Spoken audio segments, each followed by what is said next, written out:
네, 저희가 원래는 그 에베소서와 레위기 말씀을 계속 강의해가지고 보고 있었죠. 근데 이제 왜 안 하시지? 이렇게 궁금증을 가지고 계신 분들도 계신 것 같아가지고 제가 좀 여름에 무더운 이 여름에 여러분들이 좀 다른 말씀들 좀 이렇게 들으실 수 있도록 제가 좀 설교를 준비해 보고 있습니다. 그래서 레위기 좀 어렵잖아요. 그래서 좀 어려운 거 조금 쉬어가는 느낌으로 제가 다른 말씀들을 준비했으니까요. 여러분들께서도 이 귀한 말씀들을 통해서 삶으로 살아낼 수 있었으면 참 좋겠습니다. 자산어보라는 영화가 있는데요. 제가 이 영화를 참 좋아합니다. 흑백 영화예요. 그러니까 이 현대에 흔치 않은 흑백 영화인데 이 자산어보가 어떤 시대적 배경을 가지고 있냐면 18세기 후반 조선 후기에 있는 내용들을 다루고 있습니다. 그래서 정약전이라는 정약용의 형 이야기입니다. 그래서 이 정약전이 그 당시에 흑산도 저 남해 끝에 있는 흑산도에 유배되었을 때에 쓰여진 내용들 이야기입니다. 그리고 유배 당시에 이 정약전이 어떤 책을 썼냐면요, 바로 제가 말씀드린 영화의 제목과도 똑같은데 이 자산어보라는 책을 썼습니다. 이것은 해류 도감, 그러니까 해양 도감을 이제 쓴 내용들인데, 당시 이 조선시대에는 수산업을 되게 천시했대요. 그래가지고 이 양반, 사대부 집안에 있는 사대부가 이 어떤 해양 생물을 다룬다는 것 자체가, 그걸 가지고 또 책을 쓴다는 것 자체가 굉장히 천시 여길 수 있을 만한 일들이었다고 합니다. 그럼에도 불구하고 이 정약전이 제자였던 어떤 한 어부를 제자로 삼아서 그 제자에게 공부를 알려주고 또 그 어부에게는 자기가 이 해양 어떤 이 생물에 대한 어떤 지식과 이런 도움을 받는 일들을 했습니다. 그러면서 이제 시간이 되면서 이 창대라는 청년이거든요. 창대라는 청년과 정약전이라는 이 두 인물. 제가 이 두 인물을 왜 이야기하냐면은 이 정약전이 유배를 당한 이유가 무엇이냐면은 예수님 믿어서 그런 거거든요. 그래서 사학쟁이다 해가지고 불의한 학문을 배워서 이제 유배를 당하게 된 거예요. 그래서 이 유배를 당했을 때에도 이 창대라는 제자도 이 정약전이 왔을 때 저 사람은 사학쟁이야, 그래서 예수님 믿는 사람이야 라고 해서 처음에는 멀리하고 멸시했었습니다. 근데 여러 가지 에피소드를 통해서 친해지는 계기를 이렇게 가지고, 그리고 제자와 이제 사제지간까지 맺을 수 있는 그런 데까지 이르게 되었습니다. 여러분들도 좀 이런 영화들 보시면은 참, 저도 영화를 보면서 한 두세 번 봤거든요, 저도. 근데 저에게 주는 많은 생각들을 하게 해주고 또 여러 가지 사고를 할 수 있게 해주는 그런 귀한 영화였던 것 같습니다. 그래서 제 이 좁은 시야를 넓혀줄 수 있는 그런 시간들도 되었어서 여러분들 한번 보시면은, 시간 되실 때 보시면 참 좋을 것 같습니다. 배 위에서 한 장면이 있었는데요. 제가 이게 가장 인상 깊게 남습니다. 이 배 위에서 제자인 창대가 이제 사학쟁이라고 불리던 그 이제 정약전이 읽던 책들, 그 책을 이제 읽게 된 겁니다. 자기가 경멸하던 그 책을 읽고 예수님에 대해서 알게 되었죠. 그리고 이렇게 대화를 합니다. 그 책에 쓰인 말, 그 오른뺨을 치거든 왼뺨도 돌려대라는 그 말이라고 제자가 이렇게 이야기를 합니다. 그러자 정약전이 곧바로 묻습니다. 무슨 말인 줄 아느냐? 라고 묻죠. 그것이 무슨 말인데요? 라고 말하자 정약전이 이렇게 이야기합니다. 용서하라는 말이다. 라고 이렇게 이야기를 합니다. 그렇습니다. 예수님께서는 산상수훈에서 이 이야기를 하셨죠. 오른뺨을 치면 왼뺨도 돌려대라. 그리고 속옷을 달라고 하면은 겉옷을 주고, 오리를 가자고 하면은 심리를 가라. 이렇게 이야기를 합니다. 이어서 오늘 본문엔 더 동의하고 실천하기 어려운 이야기를 합니다. 예수님께서 강조해서 말씀하시는데, 나는 너희에게 이르노니 너희 원수를 사랑하며 너희를 박해하는 자를 위하여 기도하라. 43절에 있는 말씀입니다. 차라리 예수님께서 저와 여러분들에게 누군가를 사랑하는 것, 심지어는 어떤 원수에 대한 그런 나를 박해하는 자에 대해서 어떻게 해야 되는가에 대한 이야기를 하실 때에, 너가 싫어하면 굳이 안 해도 돼. 그냥 없는 사람처럼 무시해. 굳이 함께 하려고 하지 말고, 박해하는 사람들이 있다면 도망 다니고 피해 다녀. 만약 너가 힘이 없다면 그냥 박해하는 사람들을 속으로라도 욕해봐. 라고 말씀을 해주셨으면 우리의 마음의 짐이 조금 더 덜어질 수 있지 않았을까라는 생각을 해봅니다. 저도 인간이기 때문에 참 이런저런 일들을 겪다 보면은 참 힘들고 어렵습니다. 그래도 제가 예수님 믿으니까 또 여러분들 앞에서 모범이 되기 위해서 이런 일들을 겪으면서도 저도 치열하게 싸우는 것 같습니다. 화가 불일 듯이 일어나기도 하고 그 순간만이 아니라 삭히고 눈 감았다 뜨면 또 화가 나고 분노가 정말 가라앉질 않을 때가 너무나도 많죠. 이번 주 이런 설교를 준비하려고 하니까는 화날 일들이 더 많더라고요. 네. 오늘 아침에도 정말 운전해서 오는데 참아야지.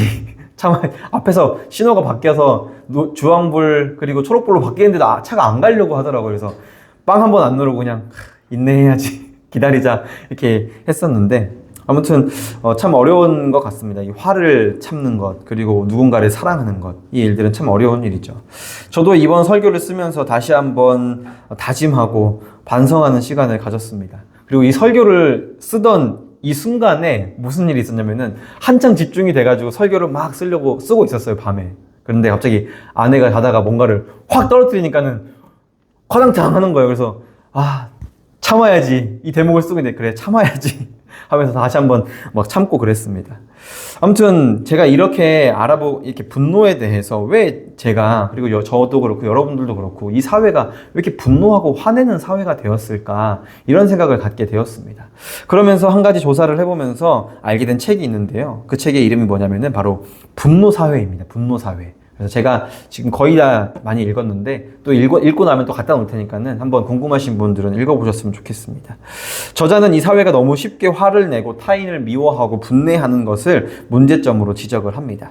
가볍게 넘길 수 있는 문제도 화를 내고 분내고 손가락질하고 뒤에서 이야기하고 비난하고 비판하는 그런 이야기들이 왜 이러는 것일까에 대한 이야기들을 하고 있습니다.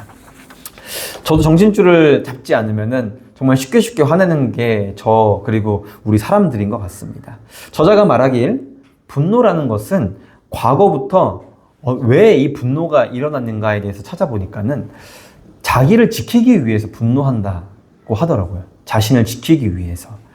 과거에는 다른 동물이나 사람들로부터 자신의 생명의 위협을 받았을 때 분을 냈다고 하더라고요. 그래서 분을 내므로 인해서 이제 누군가로부터 자신을 지키는 것, 어떤 상황으로부터 무언가로부터 자신을 지키기 위해서 분노했다고 주장을 합니다.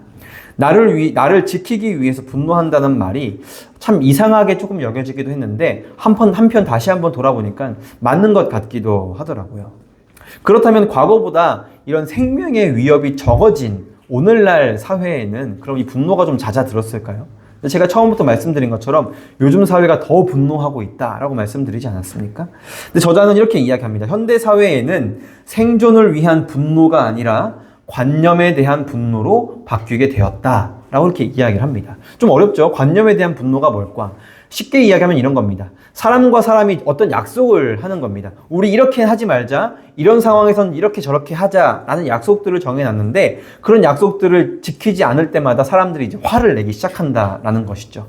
그러다 보니까는 이 사회가 발전될수록 이 관념에 대한 것들이 더 구체적이고 많아지고 다양해지죠. 그래서 여러분들도 공인인증서 하나 발급받으려고만 하면은 어떻죠? 너무 힘들지 않으세요? 저는 이거 해라 저거 해라 그래서 다 된 것 같아서 하려고 그랬더니 다른 서류를 또 가지고 와라 막 이렇게 하면서 너무 어렵게 되었는데 이런 것처럼 우리 사회에도 약속과 어떤 규칙에 대한 것들이 너무 많아지고 다양해졌다라는 겁니다.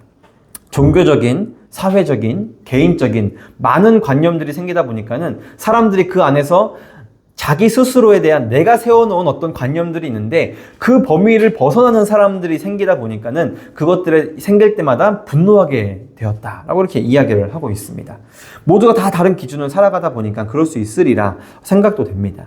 내 기준에 맞지 않는 사람들을 향해서 그리고 사람 혹은 국가 사이에서 사람들은 이제 쉽게 화를 내고 분노를 내게 되는 겁니다. 또한 상식적인 이야기로 우리는 생각하고 있는 일들을 상식적이지 않게 받아들이고 행동하는 사람들을 만나고 살아가다 보니까는 더 쉽게 분내는 거죠. 이건 당연한 거 아니야? 사람이라면 적어도 어른이 되었다면 적어도 성인이라면 이것은 당연한 일 아닌가라는 것들이 우리 사회에 너무 많아진 것도 한 가지의 문제점이라는 겁니다. 이렇게 주변에 대해서 분노하거나 혹은 두 번째로는 포기하고 무기력해지는 일들이 있습니다. 그래서 우리가 살아가는 이 사회의 현실이 분노하거나 포기하는 것 둘 중에 하나라는 것이죠. 그래서 많은 사람들이 자신의 생명을 이렇게 스스로 끊어내는 일들, 자신의 모든 것들을 포기하고 끝내는 일이죠. 분노하는 걸 넘어서 이제 그것을 다 포기해버리는 데 이르는 것이 우리가 살아가는 현대 사회라는 겁니다. 저와 여러분은 이런 사회를 살아가면서 어떤 선택지를 골라야 할까요? 살아남기 위해서 분을 내야 될까요? 아니면 다 내려놓고 그냥 포기를 해버려야 하는 것일까요? 이에 예수님께서 저와 여러분들에게는 이런 해답을 주고 계십니다. 사랑과 기도, 이 두 가지의 방법을 우리에게 제시해 주고 계십니다. 그런데 43절에 있는 말씀을 보니까 아닌 것 같기도 합니다. 내 원수를 미워하라 하였다는 것을 너희가 들었으나 성경에서 그럼 이런 이야기가 나왔다는 것이 아닐까라는 생각을 해보게 된다는 것이죠. 근데 이것은 유대인들이 가지고 있었던 전통입니다. 성경은 원수를 미워하고 복수해야 할 대상으로 보지 않는다라는 겁니다. 하나님께서는 구약의 말씀에서도 역시 사랑을 실천해야 한다라고 말씀해주고 계십니다. 간혹 우리가 레위기 24장에 있는 말씀을 예로 들어서 눈에는 눈으로 이에는 이로 갚으라고 했다라는 말씀이 있지 않습니까? 라고 이야기를 하면서 과거에 있었던 그런 어떤 탈리오 법칙까지도 막 끌어들여서 원수에 대한 보복에 대한 그래도 그 사람들이 알아야 되지 않겠습니까? 라고 이야기를 한다는 것이죠. 저도 사실 그렇습니다. 그러나 이것은 성경을 쓰인 그대로만 보는 문자주의자들이 잘못 인용한 그리고 잘못 적용한 전통이고 말씀입니다. 누가 잘못했기 때문에 복수해야 해 라는 것은 아주 비성경적이고 비복음적인 이야기입니다. 성경에서 이야기하고 있는 눈에는 눈, 이에는 이로 갚으라는 그 말, 이 말 뜻이 무엇이냐면 복수를 허용하고 복수를 정당화하는 것으로 이 말씀을 사용한 것이 아니라는 것이죠. 오히려 눈에는 눈으로만, 이에는 이로만이라는 공정한 처벌의 기준의 법을 세우는 겁니다. 더 이상, 감정적으로 더 이상 할 수 없도록 그 기준을 세워놓는 것이죠. 복수에는 어떤 분을 내는 것에는 자신의 아주 주관적인 감정이 들어갑니다. 그러면서 우리가 자주 하는 이야기가 있죠. 객관적으로 봐도 이건 아니야 라고 이야기하는 것. 그런 말들이 있지만 결국에는 그 말 안에도 감정이라는 것이 내재되어 있다는 겁니다. 복수를 위한 복수가 아니라 사랑으로 복수를 절제시킬 수 있도록 하는 말씀이 이 레위기 24장에 있는 말씀입니다. 복수를 절제시키고 기준을 세워 우리 그리스도인들이 더 악해지지 않을 수 있도록 방지하는 것. 그게 바로 눈에는 눈이다, 이에는 이다 라는 말입니다. 아마 탈리오 법칙께서 이야기하는 눈에는 눈과 이에는 이라는 말과는 조금 다른 의미를 가지고 있을 겁니다. 방금 이야기했던 것처럼 우리가 알고 있는 눈에는 눈, 이에는 이라는 말은 방지하고 절제시키는 것이라고 했다면 탈리오 법칙, 세상이 가지고 있는 그 똑같은 말이라 할지라도 똑같은 법칙이라 할지라도 어떻게든 그 사람에게 갚아야 된다는 그런 마음이 담겨 있을 겁니다. 제가 말씀드린 것처럼 복수에는 반드시 감정이 들어갑니다. 미움에는 감정이 들어가죠. 십계명에도 마찬가지입니다. 탐심이 발전해서 탐심이 발전을 해서 탐욕이라는 것을 만들어냅니다. 하나님께서는 이 탐욕, 예를 들어서 훔치는 이 행동 이전에 훔치고 뺏고자 하는 마음, 저것을 갖고 싶은 어떤 그런 갈망하는 마음이 문제라고 지적을 하고 계십니다. 내 부모를 공경해라, 살인하지 말아라, 간음하지 말아라, 도둑질하지 말아라, 거짓 증언하지 말아라 라고 하면서 맨 마지막 십계명 맨 마지막에 내 이웃의 아내나 소유를 탐내지 말아라고 이야기합니다. 단순히 행동의 문제가 아니라 마음의 문제라고 이미 십계명에서부터 이야기를 하고 있다는 것이죠. 많은 사람들이 이야기하고 있는 구약의 율법조차도 사랑에 기반된 율법이라는 것을 우리가 알아야 한다는 겁니다. 마지막 십계명에서 말하는 것처럼 행위 이전에 차마드라고 하거든요. 차마드, 히브리어로 욕심을 내고 갈망하고 갖고 싶어하는 그 마음 자체가 문제다. 그래서 그 마음을 조심해라 라고 성경은 이야기하고 있습니다. 제가 지난주부터 이제 이 성경 그리고 이런 어떤 성경적인 팁을 하나씩 말씀드렸는데 한번 체크해 볼까요? 사복음서가 제가 뭐라고 말씀드렸죠? 네, 맞습니다. 마태, 마가, 누가, 요한복음 4가지의 복음서를 사복음서라고 말씀을 드렸습니다. 그러면은 요한복음을 빼면 뭘까요? 주님. 공관복음입니다. 공관복음. 네. 같은 시선으로 봤다라고 해서 같은 눈으로 봤다라고 해서 공관복음, 마태, 마가, 누가복음입니다. 그래서 이 사복음서 안에서 이 공관복음이랑 요한복음은 조금 내용이 다르고 결이 다릅니다. 그래서 여러분들도 읽어보실 때 이건 공관복음이니까 마태, 마가, 누가복음은 비슷한 내용이 그래서 많은 거구나. 근데 조금씩 주제가 다르구나 라고 이렇게 이해하시면 되고, 요한복음은 이제 아예 조금 다른 느낌으로 쓰여진 것이 요한복음이구나 라고 아시면 됩니다. 오늘 우리가 조금 한번 알아보려고 하는 것은 무엇이냐면은 새 계명, 새 언약에 대한 이야기입니다. 예수님께서 우리에게 주신 것은 옛 계명과 옛 언약이 아니라 새 언약과 새 계명을 주셨습니다. 이 새 계명이라고 우리가 이야기를 하니까 완전 이제 브랜드 뉴. 그러니까 완전 새로운 것이라고 생각하는 경우들이 종종 있습니다. 그래서 이전 것이랑은 완전 상관이 없는 완전 새로운 것이야 라고 생각하는 경우가 있는데 절대 그렇지가 않습니다. 하나님께서 우리에게 주셨던 구약의 말씀과 신약의 말씀은 결을 같이 합니다. 사실은 구약의 말씀의 의도를 잘 파악하면 예수님께서 우리에게 주신 신약에 있는 말씀과 똑같다라는 것을 우리가 알 수 있습니다. 그러니까는 리마인드라고 보는 것이 훨씬 더 옳다라는 것이죠. 예수님의 시선, 하나님의 원래의 의도로 바라보는 것이 바로 새 언약, 새 계명이다 라고 여러분들이 이해하고 계시면은 성경을 읽으실 때에 특별히 우리도 예배소서에 대한 말씀들을 보고 있지만 이 새 계명에 대한 이야기들이 바울이 참 많이 언급을 하거든요. 그래서 여러분들이 신약에 있는 말씀들을 읽으면서 새 계명과 옛 계명의 차이가 무엇인지를 분명하게 알고 보시면은 아마 성경이 다르게 읽히실 겁니다. 아무튼 이렇게 우리가 새 언약과 새 계명이라는 것은 완전 새로운 것이 아니라 오히려 그것을 다시 한번 원래의 의도를 파악하는 것이라고 여러분들이 이해하시면 좋을 것 같습니다. 원수를 사랑하고 박해하는 자를 위해 기도하는 것이 우리가 해야 할 일이라고 예수님께서 말씀해주고 계십니다. 이것은 구약에서부터 하나님께서 원래 의도하셨던 말씀입니다. 미워하고 나와 도저히 맞지 않고 결이 다르고 친해질 수 없을 것 같은 그런 어떤 친구나 공동체 그런 사람들이 있으십니까? 한번 그런 사람들 한번 생각해 보십시오, 여러분들. 나랑 좀 잘 안 맞는 사람, 내가 좀 미워하는 사람, 심지어는 나랑 좀 원수, 척을 진 사람, 그 사람들 한번 생각해 보시면서 우리 함께 46절과 47절에 있는 말씀을 읽어보도록 하겠습니다. 함께 46, 47절 읽겠습니다. 시작!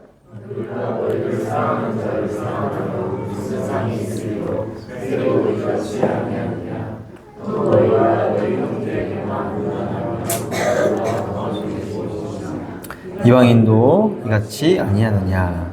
아멘. 요한도 이렇게 이야기합니다. 요한 1서 4장 20절인데 누구든지 하나님을 사랑하노라 하고 그 형제를 미워하면 거짓말하는 자니 보는 바 그 형제를 사랑하지 아니하는 자는 보지 못하는 바 하나님을 사랑할 수 없느니라. 이 말씀을 여러분들한테 소개하는 게 죄송스럽습니다. 네, 참 힘들고 어려운 일이죠. 그러면서 내가 잘못된 사람인가 하면서 스스로를 정죄할 수도 있게 되는 그런 말씀인 것 같습니다. 근데 아까도 말씀드린 것처럼 주님께서 우리에게 이런 말씀을 주신 것은 어떤 연유냐, 어떤 이유냐면은 원래 내가 이걸 의도했어 라고 우리에게 말씀해 주시는 겁니다. 내가 원래 원수를 사랑하기를 원했어. 너희를 박해하는 사람들을 위해서 너희가 기도하기를 바래서 너희들을 그리스도인으로, 너희를 나의 백성으로 불러 모은 거야 라고 주님께서 말씀하십니다. 원수까지도 사랑하는 것.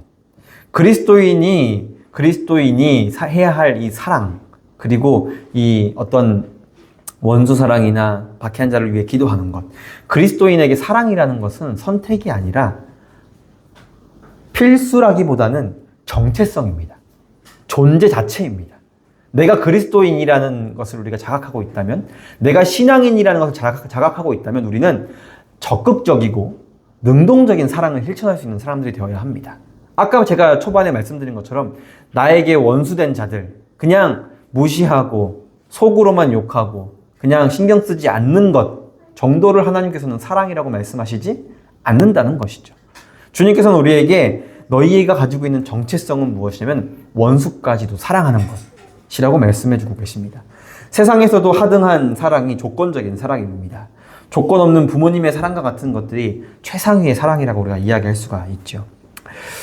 그리스도인의 사랑은 어떨까요? 세리보다 낫습니다. 그보다 넓고 깊고 높습니다. 하나님의 사랑이 그렇습니다. 하나님으로 사랑하는 것이 그리스도인의 정체성입니다. 하나님을 사랑하는 것도 그리스도인의 정체성이고 하나님으로 사랑하는 것도 그리스도인의 정체성입니다.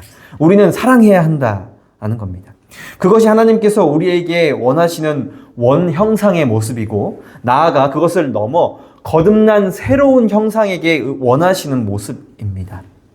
그 사랑은 자기 스스로를 향해야 합니다. 여러분은 스스로를 사랑하십니까? 스스로를 사랑하셔야 내 이웃을 내 몸과 같이 사랑할 수 있는 겁니다. 자기 자신에게 박한 사람은 이웃을 사랑할 때도 똑같습니다. 박하게 사랑합니다. 자기를 사랑하고 자기에게 자비롭고 자기에게 분노하기를 더디하는 사람이 다른 사람에게도 그렇습니다. 근데 하나님께서는 어떨까요? 하나님께서는 저를 바라보실 때에, 여러분들을 바라보실 때에 정말 빡빡하게, 정말 힘들게, 어렵게, 정말 어떤 스스로와 어떤 약속을 지키고 그것을 우리에게 관념으로 만들어서 그것을 지키지 못할 때에 고통스러워하고 매일 괴로워하고 가슴 아파하고 이렇게 살아가는 것을 하나님께서 기뻐하실까요? 조금은 못해도, 조금은 더디 가도, 조금은 실수가 많아도 괜찮아 라고 말씀해 주시는 것이 우리 주님이 아니실까 생각을 해봅니다. 이것은 우리가 우리의 삶을 최선을 다해 살아가는 문제와는 조금 다른 문제입니다. 최선을 다해 살아가는 것은 당연한 것이지만 그것을 받아들이고 그것을 소화해내는 것은 좀 다른 문제입니다. 그래서 우리는 자기 스스로를 먼저 사랑할 줄 알아야 됩니다. 그리고 내 가장 가까이에 있는 가족들과 이웃들을 사랑할 수가 있어야 하죠. 직장 동료들도 사랑할 수 있어야 하고 그것을 넘어서 창조된 모든 세계를 다 사랑할 수 있어야 합니다. 원수까지 사랑하라 라는 예수님의 말씀이 바로 이것입니다. 사랑하는 풍문교회 여러분, 말씀으로 다른 이들을 평가하고 논쟁하고 저울질하는 율법학자가 되지 마십시오. 성경을 문자적으로만 보고 판단하는 서기관이 되지 마시고 바리새인과 같이 말씀의 삶이 다른 하나님의 말씀을 오해하는 그러한 종교인이 되지 마시기 바랍니다.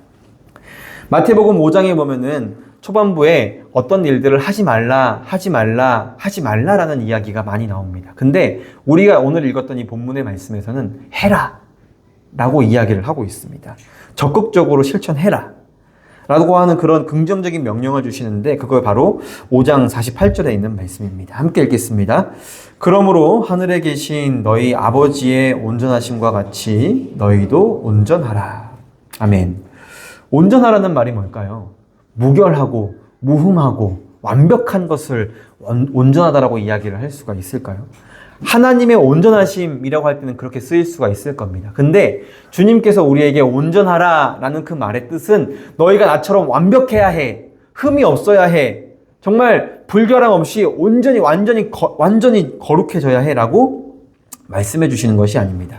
불가능한 숙제를 내주시고 그것을 해야 하는, 그리고 그 숙제를 못했을 때 너무너무 힘들고 고통스러워하도록 만든 그런 것이 하나님께서 우리에게 말씀하시는 완전함이 가지고 있는 의미가 아닙니다. 방향성입니다. 방향성. 우리가 어떻게 나아가야겠는가?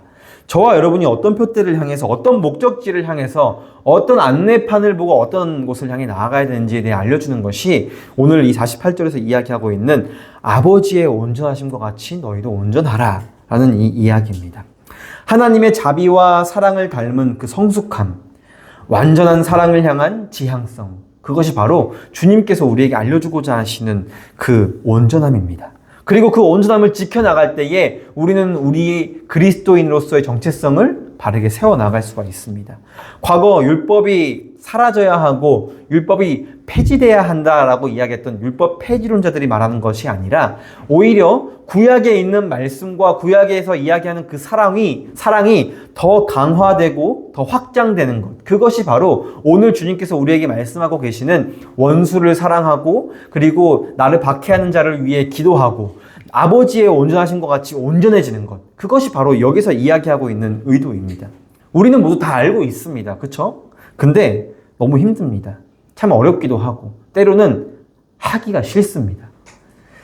그래서 그 정체성을 유지하기 위해서 우리가 그리스도의 사랑을 공급받기 위해서, 내가 그리스도인이라는 것을 다시 한번 다지기 위해서 계속 반복적으로 하는 일들이 무엇이냐면 그게 바로 기도입니다. 우리가 하는 일. 여론이가 이번 주에 저한테 제가 여론이한테 책을 읽어주고 있었는데 갑자기 노래를 부르더라고요. 유치원에서 노래를 배워왔대요. 음이 맞는지는 제가 잘 모르겠어요. 근데 이렇게 노래를 부르더라고요. 요건 몰랐지, 요건 몰랐지, 높아지려 하면 낮아진다네. 요건 몰랐지, 요건 몰랐지, 진짜인 척하면 가짜 된다네. 요건 몰랐지, 제일인 척하면 꼴찌 된다네. 이렇게 이야기를 하더라고요. 그래서 그거를 계속 반복해서 부르는데 아, 또 시작이다 하고 생각을 하다가 노래를 계속 하거든요. 한 번 시작을 하면 1시간은 해요, 노래를. 그래서 노래를 막 듣다가 갑자기 하나님께서 제 마음을 쿵 치시는 거예요. 아, 이게 참사랑이구나. 아, 이게 진짜 겸손이구나. 이게 진짜 우리가 원수를 사랑하는 거구나. 제가 이 설교를 일주일 동안 이렇게 준비하고 있었는데 뭔가 마지막 부분에 뭔가 해소되지 않는 그런 마음들이 있었거든요. 근데 여론이가 그 노래를 막 부르는데 아, 이게 진짜 사랑이구나. 먼저는 낮아지고 겸손해지고 진짜인 척하지 않고 내가 정말 죄인이라고 생각하는 것. 그리고 다른 어떤 많은 사람들보다 정말 저번 주에 했던 설교처럼 음료처럼 높은 산 위에 사람들을 부르는 그런 악인이 아니라 낮은 자리에서 높은 곳에 올라가 그 사람들을 부르는 것. 그것이 바로 우리가 해야 되는 겸손과 사랑이 아닌가라는 생각을 다시 한번 해보게 되었습니다. 내가 속한 공동체에서 내가 모이고 대화하는 만남 가운데에서 낮은 자의 모습으로 진짜 그리스도인으로 살아가는 것. 나와는 다르더라도 사랑할 수 있고 내 눈과 생각에는 쓸데없어 보이고 무의미한 듯 보이더라도 예수님께서 나를 위해 죽었던 것처럼 아, 저 사람을 위해서도 죽으신 거구나 라고 이해할 수 있는 것. 나를 위해 십자가가 있다면 저 사람을 위해서도 십자가가 있는 거구나 라고 이해하는 것. 이것을 넘어서 나는 너무너무 교만해서 사랑할 줄도 모르고 편을 가르고 비난하고 헐뜯는 사람이기 때문에 그 십자가가 혹시 나를 위한 십자가가 아닐지도 모른다라는 불안감에 휩싸이더라도 그런 불안감에 휩싸이더라도 저 사람에게만큼은 주님께서 십자가를 위해 지셨구나 라는 그런 마음이 우리에게 필요한 것이 아닌가라는 생각을 다시 한번 해보게 됩니다. 조금은 부족해 보이더라도 나와는 다르더라도 예수님께서 저 사람을 위해서 돌아가셨다라는 것을 인정하고 그것이 원수일지라도 사랑하는 것. 그게 그리스도인의 삶이 아니겠습니까? 나 같은 죄인도 살리셨는데 저 사람을 위해서도 당연히 주님께서 죽으셨겠구나 라고 이해하는 것. 여러분이 분노하는 그 사람을 위해서도 예수님께서는 십자가에 달리셨습니다. 알량한 자존심과 열등감, 비교의식과 교만함 때문에 한 사람도 제대로 사랑하지 못하는 그런 성도라면 정말 불쌍한 그리스도인일 겁니다. 주님께서는 우리에게 사랑하라, 원수까지도 사랑하라, 너를 나 자신을 사랑한 것처럼 내 이웃을 사랑해라, 그것이 제일된 계명이다라고 하나님께서 우리에게 분명하게 말씀해주고 계시지 않습니까? 이게 가장 중요한 거야. 근데 그거 못하고 있으면 정말 불쌍한 그리스도인이 아니겠습니까? 여러분, 그런 저를 위해서 그런 여러분 자신을 긍휼히 여기시고 기도하십시오. 그리고 분노가 아니라 사랑으로 나와 내 옆에 있는 자들, 그리고 눈에 보이지 않고 손에 닿지 않는 자들을 위해서 그 사랑이 말하는 그 복음으로 살아낼 수 있는 여러분의 하루하루가 되었으면 참 좋겠습니다. 함께 기도하겠습니다.